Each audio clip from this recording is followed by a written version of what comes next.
বাংলাদেশ সেনাবাহিনীর ৪ সপ্তাহব্যাপী বিশাল প্রশিক্ষণ গুলির শব্দে চলছে। প্রকম্পিত চারপাশ, বহিঃশত্রুর বিরুদ্ধে চলছে তীব্র লড়াই। সাজোয়া যান নিয়ে এগিয়ে যাচ্ছে বাংলাদেশ সেনাবাহিনী। একের পর এক আক্রমণে নাকাল শত্রু বাহিনী।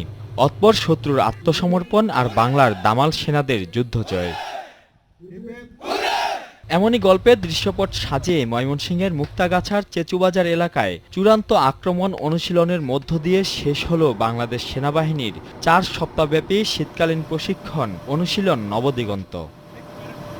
বিজয়ের সুবর্ণ জয়ন্তী ও বাংলাদেশ সেনাবাহিনীর ৫০ বছর পূর্তিতে এবারই প্রথম লজিস্টিক্স ফিল্ড ট্রেনিং এক্সারসাইজ পরিচালনা করে বাংলাদেশ সেনাবাহিনী।